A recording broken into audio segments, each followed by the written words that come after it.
И хорошая победа за нашу команду. Тоже отлично игра показали, хороший футбол показали сегодня. Я знаю, что это только 50% от работы, которую наша команда привезла сегодня. Видно было, что у Легии есть отличные футболисты тоже, хорошая команда. Просто у нас, если сегодня был чуть-чуть и футбольный шанс, мы можем все решить еще сегодня. Были столько много моментов, которые не забили и пропустили. Знаем, что вторая игра будет большое давление от нашей команды. Мы попробуем тоже справиться с этой нагрузкой и опять попробуем играть хороший футбол. За очередной раз я скажу спасибо болельщикам. Когда играем дома, у нас всегда хорошая поддержка, всегда люди дают силы команду и играем намного лучше. Знаете, я не думаю, что сейчас я надо оценить судью. Был близко только на момент, когда ударили Кабананга и был штрафной для меня. Только этот момент я увидел на 100%. По другим не могу сейчас дать оценку. А и не моя работа. Это ваша работа журналисты, их пресс-офицер УЕФА тоже. И моя работа. Dobry wieczór. Добрый вечер. Pierwsza połowa dwumeczu dla Astany przed nami. Первый матч состоялся, и перед нами еще 90 минут в Варшаве, где нам нужно будет исправить свои ошибки и наверстать.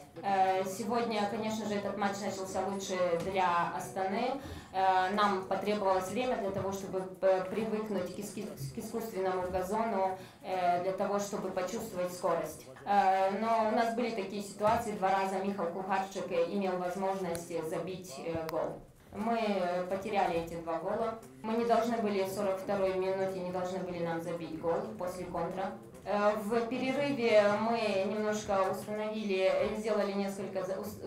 какие будут замены и какая будет дальнейшая тактика. На 46-47 минуте мы должны были забить, по крайней мере, 1 гол. У Астаны позже были также свои ситуации. Нас очень обрадовал гол Садику. И если бы он закончился таким результатом, то это было бы справедливо.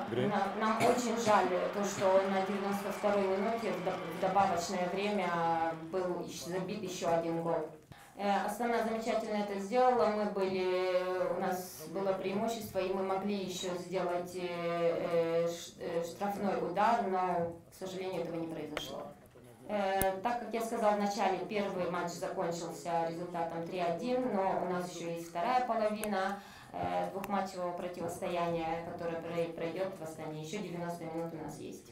И мы будем бороться за то, чтобы получить хороший результат и пройти следующий отборочный тур.